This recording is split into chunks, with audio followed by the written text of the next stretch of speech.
means that he's the good books of the government. What he's going to do is going to please the president and his appointees. And this confirms that, because even though the constitution allows you to extend the appointment of certain people, there has to be justice. And consistency is also important in good governance. Why in the case of the Moluwo, you were asked to go, and then in this case, you were asked to stay for another 2 years. And remember that the next 2 years, this President Akufo-Addo is not going to be in power.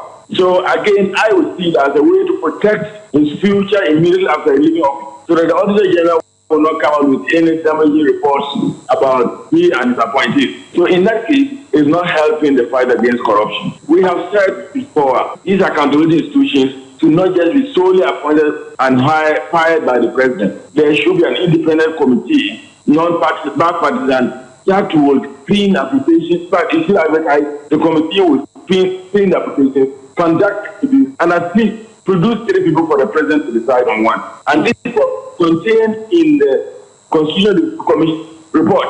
So when you do this, you always tell us that you are not interested in the fight against corruption. And yeah, a chagu your penny or cassa, editiakata, separate and canina dream, eating, and the vitals azim. Ebusia ye twaswa na ye remo e 1 pp amanyo kwonimo ye roba wo mia e na weto aba e ni se woni kan na wonkita frank emo e fama amanyokwo sebe ya fie wie ya bato ye de nim no wo betimi akonkoden no atimi agetumi no na breaking the 8 e da won mani so no watimi age eye abodin no e de ama won ho na ababeto dwa se nei enipa dodo na no e na wonde piepie sebe ye obetimi aboni chidom esanse wode hyenko 19 no watua ne pem na enema baako bi wo ho a watimi aboa sebe ye betimi aboa ama watimi akosa enkoden no na ebesi ne ye raya osedu twum emra hyebadwani di ba de hye ya mo bosomtwa bato mpeso so ma me ehro wusu akufo ne din aba bepie mo ena eye menhia south na hyebadwani ye ranmonyafo opoku prempe napo ena dodo na ebo ne mrane wono so ne din aba bepie mo bi na NIB metre eye National Investigative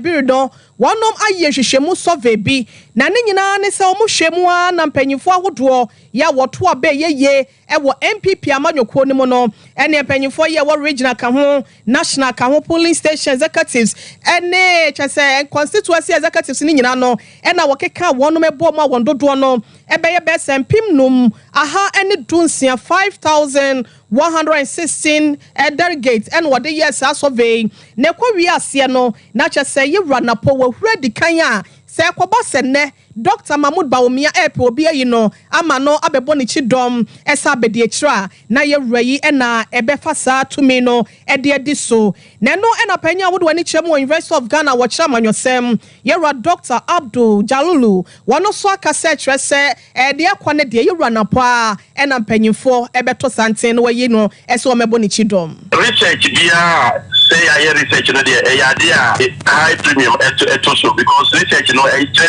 evidence so nkofo na omo normally be say nkofo be na money omo kasa ni so once ebi omo akasa money amanfo akasa ti manfo akasa either as party people or say if other people na any omo views I think that it's a good thing. So we idea ebua emma party no bit the way na nipa do no ehye bia o metumi afa so na o mabua na election no na bia o motu atumi enkrofo na obubo omudi no na po anyway nyina all of them that within the party idea omo some months it is that for the MPP in particular no they have no option once na oma afa Dr. Bawumia say when exactly and especially so we share the movement for change candidate and Kojotiramante hopefully Ashanti region. So for me, somehow some threat to be so for the MPP in my view, they have no option than to pick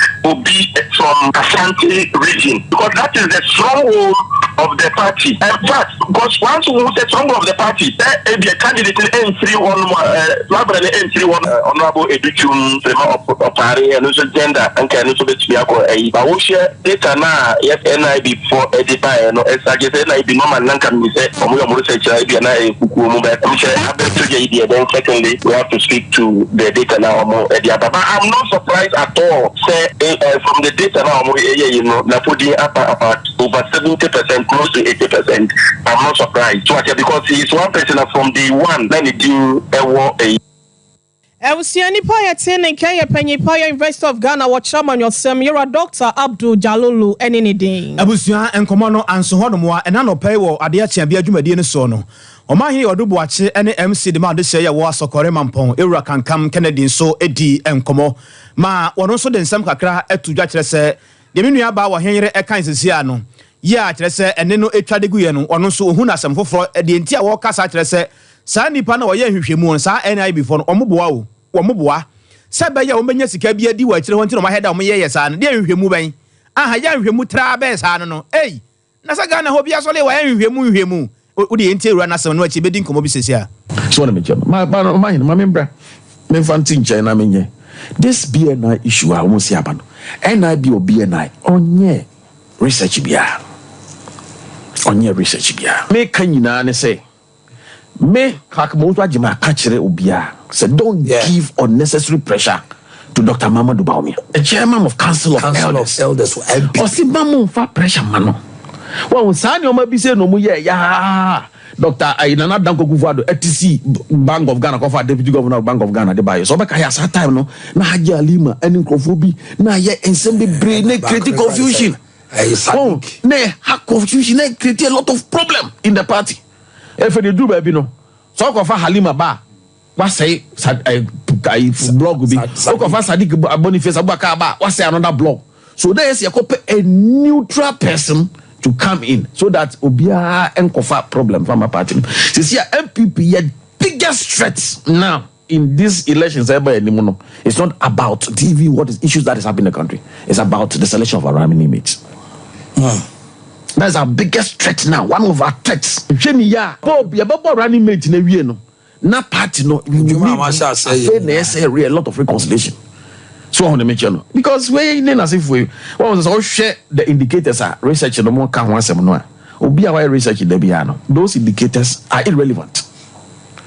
Polling station executives, electoral area coordinators, constituency executives, national executives, as if they have already having their bites.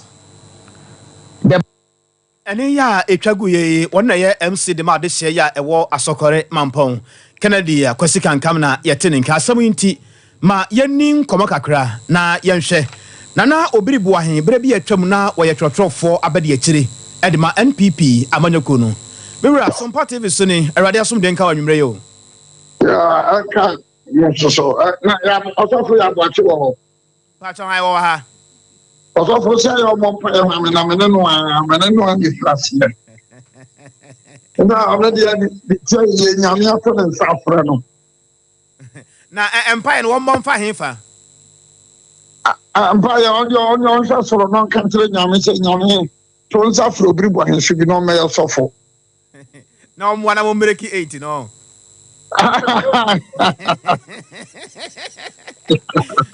Ura wadaroma ye monitor say ehwehwemu a ye nuanom na before ye ya omode abetu dwa ya ye wura Dr. Matthew Poku Prempe Napo ekura 76.27% a obi te se yawo adutwum nom ene ni nuanom akeka ka ho ewa akire no wadaroma wanya bi ahwema wanya bi akenkan oh manya bi ahwe wadaroma manya bi akenkan boye nkoma kakra wo kan ye na mu asem te se hu ne sen oh bia me ba wo MPP no me my man just so much and some there will party MPP and I'm in free bush eti mi wo mu a eti wo mi wo sa research na de adana o me da me friend say a normal academic exercise no it be no more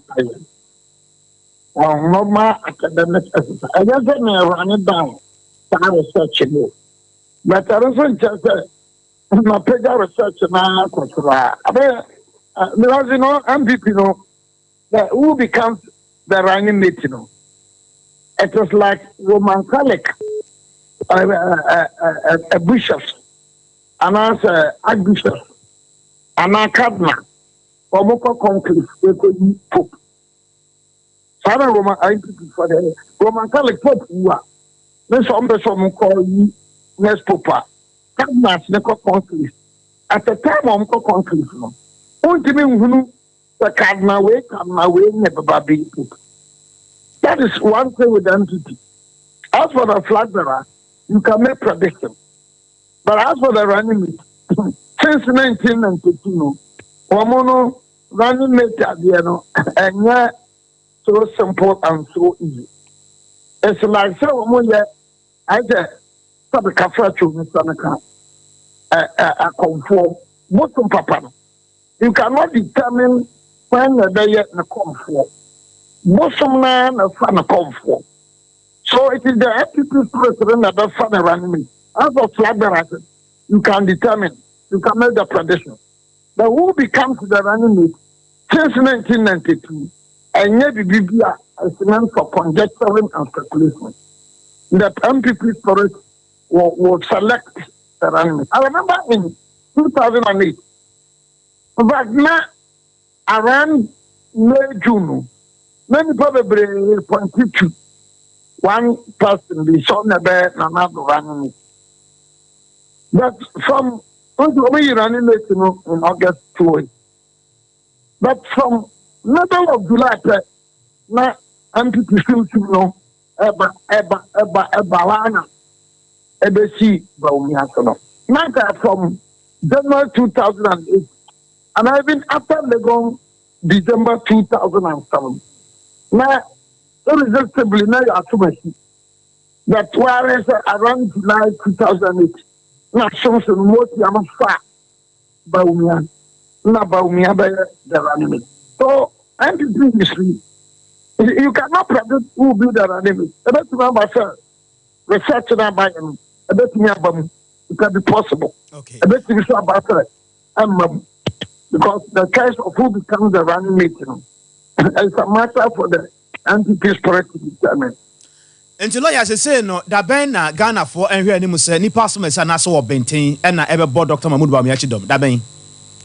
Oh, I don't when it's let's go back 2008 again. We had a sitting president. When we flag bearer in December 2007. But it was in August 2008. At that time, MPP was in power. No, you know, running mate. What I say? Everything I want to know. At that time, he said, they will be that. I'm not going to be that. And that you will be able to be that. So, at that time, I said, Dr. Nukrano, alone. Everyone copy everybody.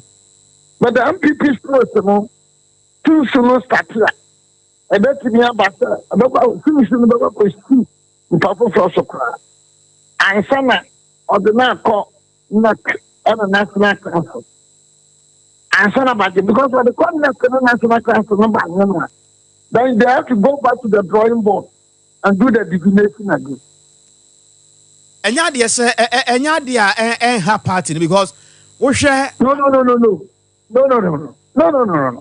What becomes the running mate? I don't know how party. I have party business. The party has selected the flag bearer. And no, luckily for us, flag bearer no have more than flag bearer no or bubbling with youthful exuberance. It's not called baby. On number B, we are moving to number B. Always have me send paper blue, but we are called baby. I'm making that every week. You will find me on FM Station B every Saturday. Every week, in course of the week, man can sakura FM Station B to Lu and then Sia. What I said to project Bawumia. See, this is number B. No, so project Bawumia. The number can say, is it Kumasi or Accra? Pacha you Kumasi. Good. The no catch is so by the Obinam question of he's projected Bawumia. So maybe I tell no visitor. Now, no, I think and the Bawumia's message council. It resonates. Message it resonates. A 20%. Lawyer wadaroma enya wonwanwa se koba se bia se de Ghana fo bebre no research bia ya ne wonuanu bia di nkomode afa ho na ya interviews ahodo wo fie ha no obia everybody is talking about Dr. Matthew Poku Prempenapo and say at this point ne bia eba na edane a Ebeye wo nwanwa kakra. No, see, once again, maybe they are not conversant. The Padari or entity about Costa and Padari. No, that's the party, no. That's the party in July 1992. Let me come home you. In 1992, that's the party. Let me come home you. Yes, that's no. Banko Buzia. A fancy to my Bawma. A piano Kanama Bawma. We are a Banko Buzia. And I was the secretary for Banko Buzia. The role of Bruno and Haffle. Now I was also Samama lawyer Nyamaba Monomono. I was very articulate. So maybe the man people some. I didn't make us make the Baumiaba and the Flagbara. Make the Baumiaba. But people traditional, maybe Baumiaba of Flagbara. No, coming none of the hotel. My son could have some time and turned up other enemies. The young is a danger. Ebia, Makuma, Nepakado, Nepakabana, Nepaku. But by the tradition, on Sunday, Metimaya, Messi, after the come a bomb for yes, and Copana making the flag and Abano. Who becomes the animating? Family Hungrum, Mammy and Family Hungrum. The lawyer, Mukosia, ya, Mudi and Komono. At this point, why na modern Babeka Dr. Mahmoud Bamian, a dear na Mususu, ye, dear na more Nipana Mube Yino. Dear na more free Nipano, and son of Motimia Yino, and San once again, I'm from African theology. Sabe, Caplate, Mr. at T4. So I was a CM, Antoine from Fowina. No, me, living characters, and never to find the better Antoine Comfort. The gods will produce the Antoine Comfort for us. Many years a CA. Papa was from India. Nipa ni should be the better than you have no fashion. No, but who becomes the a papa was from that will be the work of the spirit. So that people tradition, no. When can it? I don't know. I'm not conform. My now I say, o point now, yes, in a year, but why and Pam, and I say, say, what is the man you compare to no but I was saying, and did you compare to no one is awesome? I know the said that for a doubt where they may measure. Oh, Mammy, and this is for some of the lawyer now who travel, Mr. Saying. I don't think I'll make us but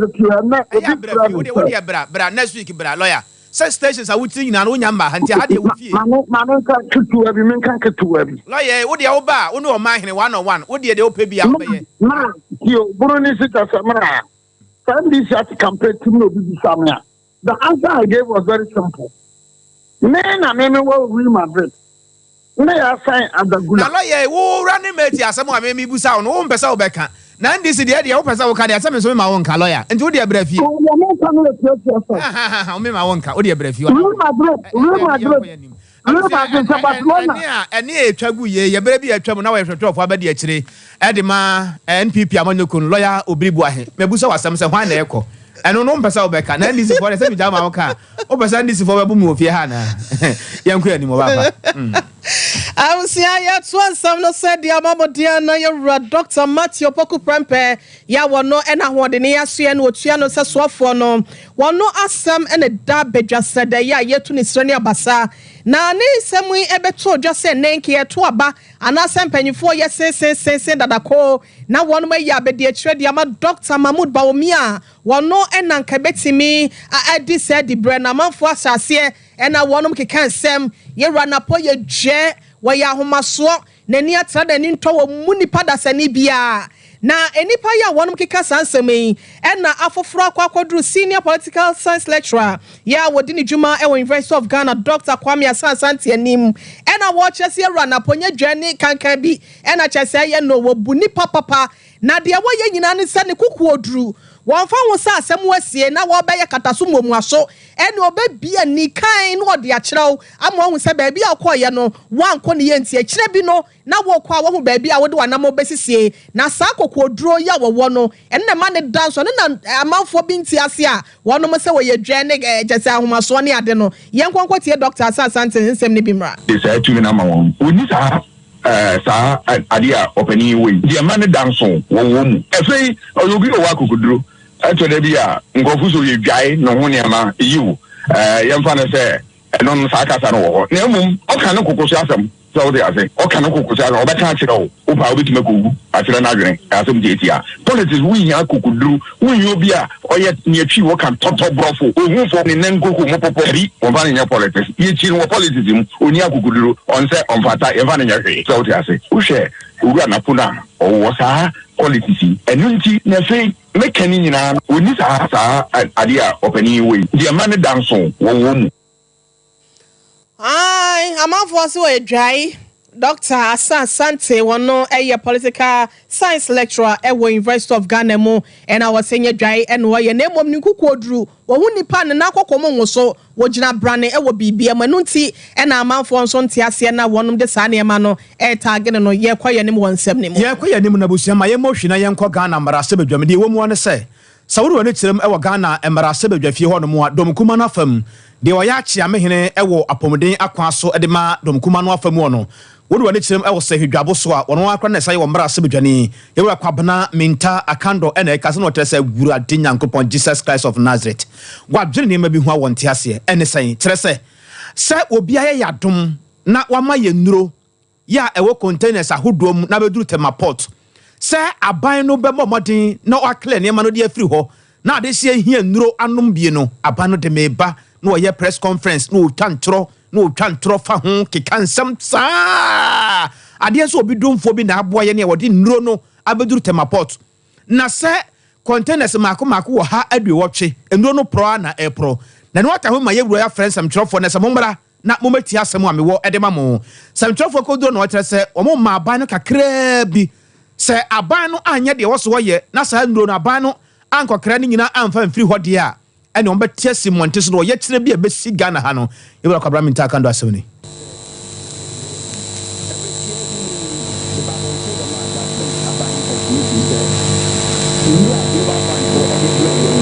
ye benya ye wura kwabra minta akando ne no ede amamuye na ebra no ne nsam kirofo edin ko no tresa asem wa ye kan apomode ho asem na ye kan se koba se bia wo de apomode ho nsem etoto efamu a wan kasa wo man na wonim ni a wo pesa wo ka kire o manfo ne sa ye ntino obia nim da wono so ne ho ebedodo no nti nipa kura no se nananom ekọ nkunwadem na obompa na wo yi yare edi firi ho se yare ni musuo ne wo hawde enkwa tiri kwabra mete ha me kasa bi ekina metima yare mentimi ma adwuma enti nuro de ebehia pa aboa enkwa pa eho ban yie na ekoba se ne bekoso de na kese omuni bibia ye so mete esi monten so na omaye o ya kire den adi atia abanye hwese se betutomu a mami da ho bra ye da ye ho dia ne eboaremu ewo mahebedwem na edom kuma no wonom so akire bibi ni nyina no eye nuado ya wonom ekire ede amayewura atofo se ni nyina no eye ambulance ho ntansa ye de abone na ewuremu ewo court no na ene edom kuma no wonom ansa anchema wo mahebedwem na dwumadie ye wo se wonom ekoye no wo mobone bongalati butu no kwato baabi ekire se oyonkoda ene odente no ene yewura atofo se na sa kopiem wo court dia na wonya na kire nyini ba ko enhye ne nsemte no wonom nyina agi twi age trada ekokobo ne chidom ne no ena dom kese no de digital wo jemede ma wonom mecha majority chief whip yewura Frank no dompre wasi we eye ne wama papa say ya to abayu sem na hyebedwani bram na hyebedwam na bedwendwe wo manfo ye die ho nsam ho na ehye mra se be ya ne manyina bekoye e de ama Ghana o man de hye ema na je se wonu anya asam wo kwato awokọ bi no e na be ma asam ne yebo ama na na se yemu ama no ye nkonkotie ne nsam right. Indulge me. At conclave, we had a short discussion. The minority was represented by Honorable Ahiafo, and we had some agreement. I'm surprised that none of members of the minority sitting on their seats now. It's quite a big surprise to me. Speaker, we'll proceed, however. There are all the questions advertised. The questioners are the minority, and they've elected to be absent. Clearly, they are demonstrating their true colors to the Ghanaian people. So, Speaker, I want to make an application to you that we publish the answers to these questions in line with our orders. Very well. Speaker, I saw my colleague panting when he was walking in. I saw him panting. Probably he was not informed. The decision from your side is that we are boycotting. And clearly, there is a certain confusion on your side, which I think you should find a way to deal with. There is greatness of respect to my colleague. They should find a way to deal with this confusion. Because earlier on, Honorable Ahiafo was here. And Speaker, he participated, Speaker, you can testify to it. He participated in what do you call it? The meeting we had as leadership. And then he walked in, Honorable Haruna Idusu was here, there were other colleagues.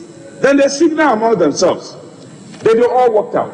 You suddenly came in panting. And Speaker, I think you should rule him out. He should join forces with his colleagues to continue to stay away from the chamber. And the Ghanaian people will know their true colors. To come in suddenly panting, to come and raise things, you did not even come properly under the orders you were coming under. Mr. Speaker, it is very rich.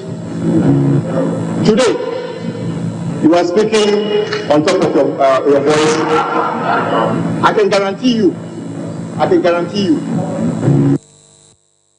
Nsa wama dredge ma shebedwe ya wonu asaje takra wo jemede ma dom kese wonu ma shebedwem na yekọ ekotie no Yewura Frank anodom pray. Abusia uguso ya o hwe anwumere no nsia brem kase e wo Sompa TV so yeda wase pa Sompa 98.9 Sompa 98.9 akwa nyako ene chiame ni moni abusuafo no ekuramu e wo ho Sompa 90.7 Sompa 90.7 e wo bono na po yefam yeda mo nsoso mo ase pa Sompa 93.1 FM Sompa 93.1 FM Fabi wa Santimanta Kropo kuma so live e wo Facebook sompaonline.com ye twa e de agu YouTube no so adam wetuma di achi ma wonya bi ahwe ma wonya bi akenkan abusu ya nkodoma ene ne mpotamu MC de ma de hye ya e wodoma ene ne mpotamu Idrisa Watara na e kasai Yero Idrisa Watara sem wa wode atodwa kire se nansen enhwemu bi beto dwa ya etere se mpotam honom ne ade kwan ahodo ye nam doma ne mpotamu no ya akwanhia ahodo ye esisuo no ano oden pa na yewure ne nsamtrofo adinkomo ma wode atodwa akire won se ekwan no eda hosa no ekwan no highways mpanifo na hwe ekwan no so ene urban roads ntisa kobasa bia ansa kura na bia se monka bi na wakwa na bia ubotime de niema atetare kwan so bia wo paache a nyese bia ofiti ya no afa wo cement ne bia ukota bi no afre wo mrantie na wo de akogira kwan so adan a wo tete kwan ba na sa no wato aban embra wo musa wo ya ade abo wo man no de nanso nyesa na wo se ekono yesa wo tro kata ten makata no mu ye hwam ansa na wo de akoma highways mpanifo ansa na wo ne wadi nkomo akyerɛ man engineers ahodo aba kwan ho abehwɛ tama wo ba ya adwuma no ne niema bebre a ɛwɔ se ekomu Yero Idrisa Watara kwane bia wo domahin kro ha bia de efre sunyan kosi gonokrom Ghana Highways Authority for ebehwe so na fe de odoma town so bia so no urban roads enti ye na ye assembly no ye na ye beneficiary assembly enti no de ekoso a enye emma municipality ne bia no ye na ye wani a wo se ye hu na the report na akoma urban roads enti yes area bit say kokwase ye kan go filling station ho no accident etasisi ho pa na immediately no ye na engineers for no be transit na ye hu kwana efa so a ebetumi asolve to say Mochi Road. First na car from Mochi ho eba krom eba misankroma bransana so ho a odu ho a na wa chesim na okoba bia e wo so okọ eno ye hu se na de accident eba bebre na yes so from Mochi Road na okọ kroma e so kotwa U10 e wo Star Oil ho se de be ya e betumi reduce accident if aye no achi no betumi aka se ama accident so atipa enti Goy filling station ADB bank side ho no ye wo sa challenge no ba ko ho a ye hwa ni mu se e betumi resolve na fi Obadoma hospital so kra no second gate na ye wo ho no hu be hia se engineers no be betra akoma urban roads for na fi ba my directives some traffic lights ye no ba bi wo ho a e say ne one way say de be ya wontumi enko sa direction num he betumi free organizer KDS ha e de asim dem mo be bi free hospital ho epia wontumi fam ho eme kukro mana to ntimi mfa ho eme twam nko KDS that is wonim na ye nema bi a mo atwe ya adwuna siso yi ye na engineers na be transe na ehu kwampa e be fa so betimi resolve sa problem ni na se de be ya ye community no mo betimi aye se de se ye da fi accident do no aye hu no so no yatimi ate so kra ya etwagu ye Drisa Watara wono na ye MC de ma de hye ya ewodoma ene mpotamu Ebusia sa wo Timothy woman na edi nka na watwe ni pefe wo se wodwuma ye ni anase opani wo se fata na katua eno nti no wo bia ya wo ye adwuma bia no ya wo hwe ni mu se breso a na sepede no edura adwuma ra wo behwe na nka wode ni sika kakra dia ma no na so ye kasa ya no school feeding program no ketresia wonum no anu anuane no mo chesa aban no wo ya ebu wonum kwase a wa ye adwuma efinhye pia na se abosumi pinie na so waketua na ban no empese wode bema wonom aban na hu se wa ye wansa na se bia ni wo manim nte no wo se sese do madane dan yi jata wonom ba be fi wo mo se e de akira ban no se wo kina da 7.5 million Ghana cedis aban de wonom no e kan se wantua de a eni amanfo nyina mo wonchi dom na wonte wo ho emfa enwu monte so se be ya e be ka bibi e de akira ban no amo opusu no nom atenenka school feeding for come dey faso dey e ka kira mo se dey do no afon tegale o do no afon tegale yen na ho enye ni emma eka enje enko owo mu emma ti de binu mo wuo eje o musika ho ebinu mo wuo ama ebinu mo nya yade eje o musika ho no mo no ye ni aka ne ntena se ayen hwedin sa fe ya bato afe nti aka no to ba de ekono mo nya mo adwene se wo besesa Mwenye mwa vise mu fiye Omampanyira da Omampanyi vice president abe kumasi no arano abe kisika kumasi ha ama ye school feeding for and would be an me send him over my other school feeding for no kwaya omode ye fa so na enya kula enye so ma fie sika ma ye ne a ye bebu ye hu naked awuro ye hu nyina de no fo ene ya se nyina ba ba kire wo madan na mo ye sa obi a ye adwuma da muntua ye katam me ensani adan na mo ya awe hosam sa mo hwe so na muntimi so a mo me nya mo fie sika ma ye adan we na ye di bebreki ye iti ye bebreki ye iti o lesi ye mu ne we na me sre government secretariat company for amugu office ho yes sre mo ya pamo chew ye adwuma 3 times ni mo ntwa ye ka enti ababo sia na mo ye kwabo ye no enti sese no mo twa ye ka ebeso tua na ebeso tua ye pese busam ana se mo pese ebeche kwatum na ye ma mo ate asese every na kwatum fiada na mo twa ye ka anya sa ye bebo naked e dia ba ho na mo hu se be wo mo ye ba mo be pa chew na ka Ashanti region ka bo hu de koso say ya adwuma 3 times na ba ko kura won timi ntwa ye ka ya kwati nkrofo bosia ya ja ba bosia in fact aban hwe na tua omo ka na mampanyimfo ya wo mo kasa de ba so mo bom ho adagya pa de a wan hwa adwene ne ade na amanfo be hu ba cho ba sa na enhye nkura sente no hwe na tua wo mo ko mo si china da anopa mo ka bibi nche wo mo why na demonstration na nakedness ni nyina so yen kata so ebusia wo ye chi no na eye esuafo schoolfo ya wonom sakwa wo no enam school feeding program yin no wonom so e de adesre ato aban ne mpanyimfo anim sa da roma okura wansaba kura na jeche de aban som na won hwe enye ketresi wapede ma wonom sebe ya won so no wokosu ku mu a obenya bibi e de nya sa pade na wo ye demonstration wonom so betia wonom kwan bi so wode be na otwi yendidi otwi eduane mu sensemse no eduane ma yenso ya hwe ni mu sa ekom dia na ede enkranketenkete so kan ekom ya na ekuen kepese esre mo aban no nka bibi mfa ho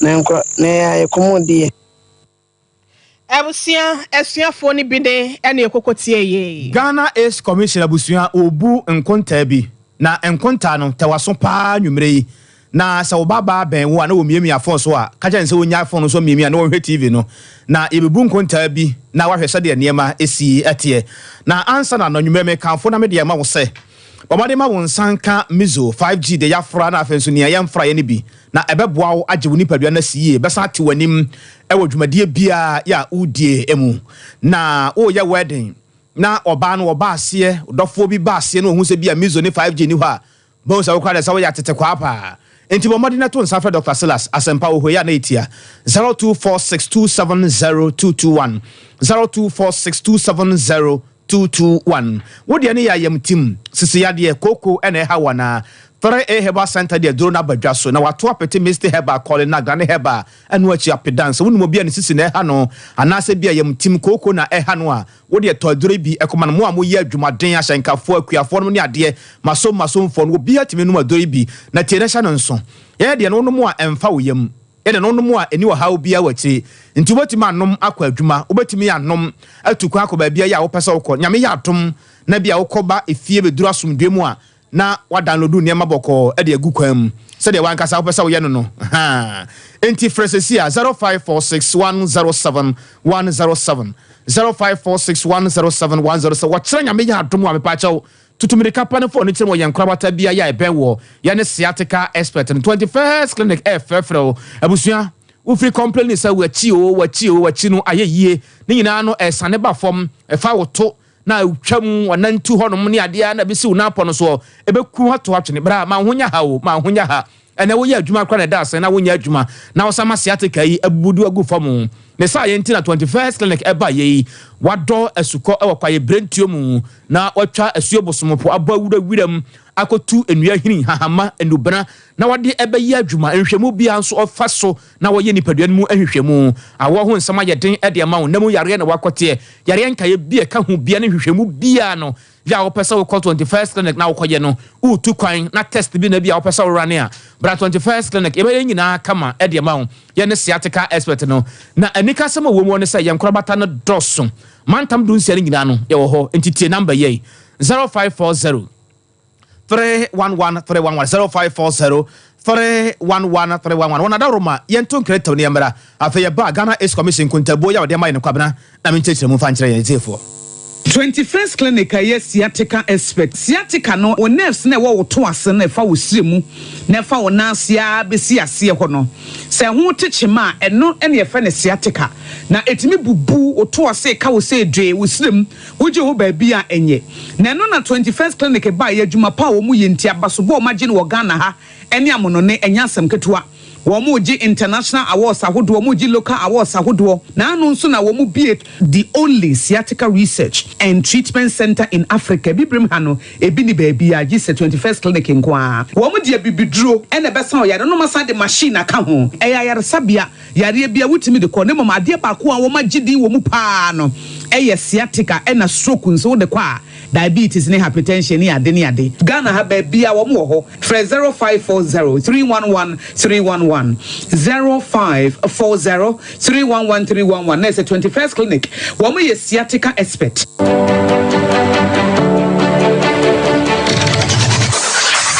Introducing Mixer 5G Sparkling Drink, a whole new refreshment in a can. Mixer 5G is a tasty non-alcoholic drink. It is a perfect companion for all your events, including parties, weddings, and funerals. It is made with green tea, ginseng, guarana, grapes, and grapefruit.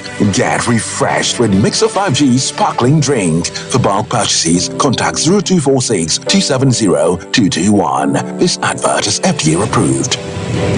Brakasa ye duabon waso a ne dwumedi wo nipadua biara pom den ene na brabo mu ne hienye pa enye brakasa nko nuaban ne haban bi te se kwunsusu a abonwono ne dia akeka ho no kura enwanunu ahodo a ekwa animu yi ankasa brakasa ne sa nuaban bi nom ne akeka bom di afa abefo kwan so a ye de ye brakasa powder siesi nipadua na abakwa ahodo no ho ban afri mpani yade ne yade ahodo pi ho fa enkodate de ma baako freduane anopa ne anwumre anafa enkodate de ma baako woni suhie yeti anopa ne anwumre wobra wodidi awie ubenya prekese powder to Kingswalk Herbal ne Heroes Herbal Accra Okesi Drug Lane Dani Herbal Kumase Mensa Takrade Mose Pharmacy ne Greenlight Pharmacy Sunwane Kashenkari Supermarket Asantoa Herbal ne Bibidro Depot Techiman Sewa Herbal Mampong etufo mfre 0550 19 15-14 prekese powder eye aduane san ye dro FD ahwehwe sankratu emu agiatum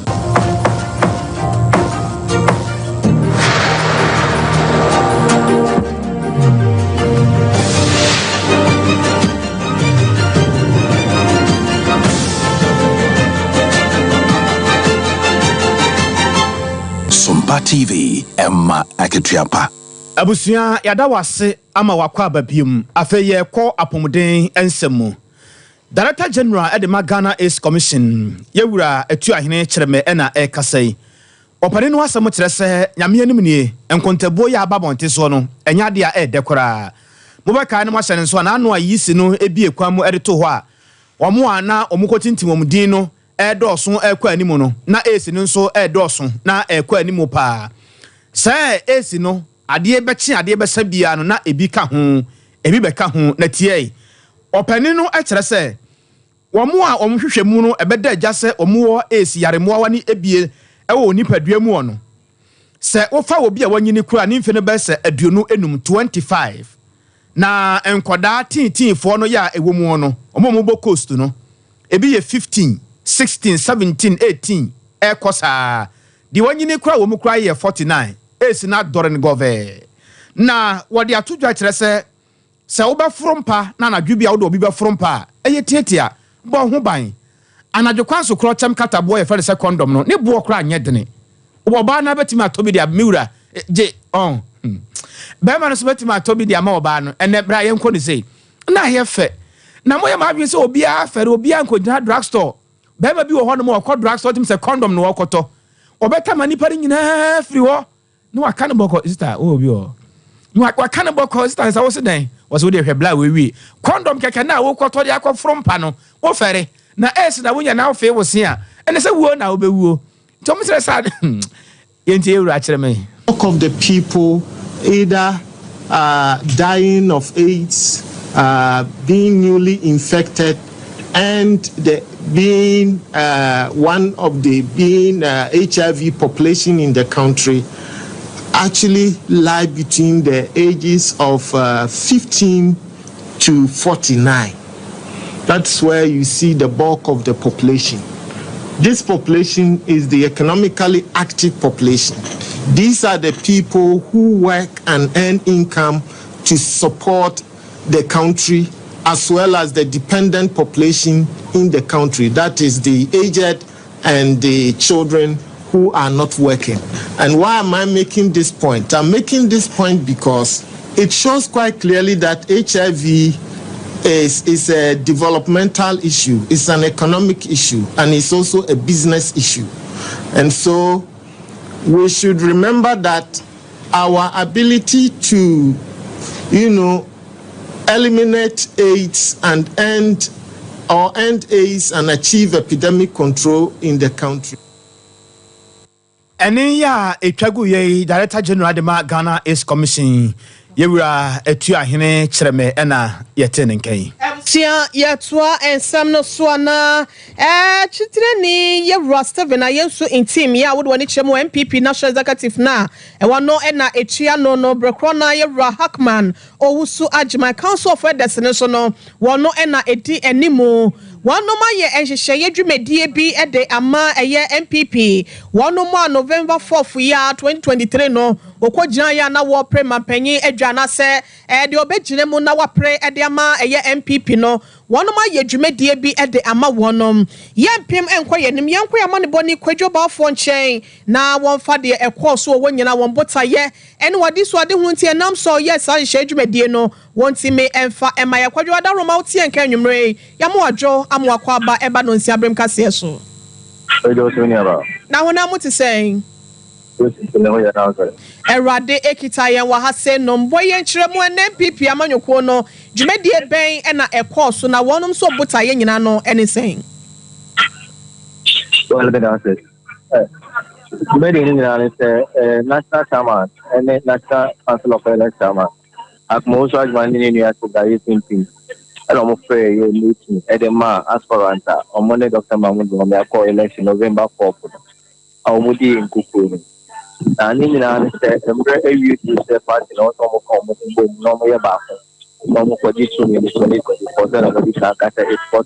possible and also breaking the age. That's a bit like yeah, now you know a contest normally here what it up for and I would be associated up for and a candidate. The only answer one is out for me, I will cut comfortable. Almost for upper African, so I don't want it up for the upper party. That's a yeah. you made a dome with no money na come up no map of some Napoli to the about 2024. The time of the Mamma and one and a pound into me and 4 of Sono. And we see a more purpose in the same way. A candidate on Monet Dr. Mahmoud Bawumia for election. Mono Mushai. Now, one more is me by meeting in Kennedy at Japan. And a year, Dr. F.P. Akutu. Danny Pami doing anything at a car a year. Council of Readers and Executive Committee. On my time meeting, Dr. Mahmoud Bawumia here, any crew. You're not the only friend. And on more Macanos, okay. And Siama, your mind is and we are to one. That's only in our about this year. Now, I'm going to down for Senator Ya and couple more share and a prayer on the shadow. Waiting me answer a cana party. I come one no more planning. I put it to number 7. And watching also sort of a part running meetings and someone or sort of that candidate winning out. Like a year, we are one candidate and I can a year from people who don't want to run me. It's a very about me. We need to obey you. Be that in the I am a running mate. I know on it after we now say. As soon as an hour, yeah, we are about the Eden Bano. Then I'm over half hour. Who did you with the moon? Also, go back to my human. My father's a mobile and no and command a court. And what you know, who are to dance any family you lose. And now, Omudia Abbott Branding, and warrior running meetings and ceremony. So the kind of Dr. Martin for Napo, and I don't talk in the near apostle, a year to Pukina, or so any power tossing in normal few says any family, and I Dr. Mahmoud Bawumia, I go a senior back from Amanabe running meet coming, and then of this month. And what you also know, a part only be to say, Dr. Mahmoud Bawumia, Anka, or the Pukina Fa. And Kadakwa, I'm on I am ready in answer of Pukina, in person, you know. Will be able to a bandage to my muso or Mutua, or Bonomodi, feeling the idea, and you know, a woman's a professor, a word to be a young professor, obey a time of Pentecost as a phone for extra, we are there for Nina. It's Danny Fabi ever for Dr. Mahmoud Bawumia, Etigoma, and that's what I'm an MPC breaking so much breaking. I'm a minus 1 not to that obviously this book as a doctor sort of the almost part of why in a sense one party was 16 years in parliament, education minister, 4 years, energy minister, 4 years, and I say one a party was free a constituency minister, yeah. Then if I be green, I was treating more ask more also the fact also I'm a party heading it's any family we know. For a say obviously about running mate. This was Dr. Mahmoud Bawumia for say. Send here the boss running mate. Now only party person, and that's a way of front line of party person. I order Dr. Mahmoud Bawumia on any fire. What by year, Chuba, and anything I set up a baby and a bully zero. And I'm on a Dr. Mahmoud Bawumia and also a man for your front line of party person. On for Nimuno, party politics. The honor game changer. I said, Ghana and Kosono, and count on the Colonel and for party person. Breaking age, you know, a historic. If you know the party person, opponent, you know, a feeling a carry degree, I can't for any farm, or that's also the human I think the amount of people to it. So, you say, almost for Apostle Pukuna, or no bit a game changer, and I said, decider at the amount 2024 general election against a more police NDC and in Koma, a cost a warrior party, a year headquarters economy, a free and then for Musumi every year, a jabo, everyone about a year running with 2 million party, Dr. Mahmoud Bawumia died. We found official and found any survey ever and found any media, publicity and found any media, a high cost in Batina, a jabo, Dr. Mahmoud Bawumia, and it's type of property. Kwajo mayena se na yemfa wonsi ase no me se hia obi mo wadar me beba won chen na de ohobia wo de amaye why. All right, get out. Yanka se nua be ma kwajo bafo ene to nkrai e de free nkra popo ni mantem MPP ne wono mekɔ nhyiamu de ekosi ho ne nyina no ene ode emu nsɛm adan ye ni sɛ bɛyɛ na amamuo no ɛbɛkɔ fam na abɛn amanfo aboboa no nti edumere bi a MCs ahodo ne DCs ahodo no ya na oyi bere bi de si hɔ na ɔkɔ manfo na so na wɔne ɔmo adi nkɔmɔ na ɔmanfo ade hiadeɛ no wɔkuru kyɛ da gu nkrata so no wɔpia so ma na kɔto aban sɛ bɛyɛ a aban no so betime hu adehye ne nkroto ahodo bi yɛ wɔn pɔtam hɔnom ade hiadeɛ yɛ ɔmo ehia ɛno aka ho bi ama DC de ma adehye yɛ wɔatwema mponnua mansini mu wɔnabo Isaac Kofi Mafo wɔne ne manfo adi nkɔmɔ ama wɔtietie nsɛm ne wɔhaw bi a wɔn nso so ɛwɔ wɔn abrabɔ mu na nkroto ahodo bi a wɔne wɔn di nkɔmɔ bi ne Jerusalem sanso na mampɔn abebrɛsɛ kusi krom dabo krom dɔmi abra ya ne nyina no ɛwɔ Debra Camp electoral area na opani no wɔde nsɛm bebre atodwa bra na nsɛm twerɛfo edi na chibusa ne sɛ ne manfo akasa awie o na de asɛ no no so ka itu nipa ene de ma brown ɛsɛ ko nipa ne nkyɛn na otuo mu ha no ho kwa papa ɔbɛfa so a ɛwurade no wada ɔbɔ yi ha ne de ɛfo ne de Everybody kwame se mani na decision na kwapo wo de ba company trade ampa ko yi kan ko predi ka yi Jerusalem if you did say if you man pon we ko predi if you predi no to mu ko predi no but also ko ya kusikru if you no e ba double share back to the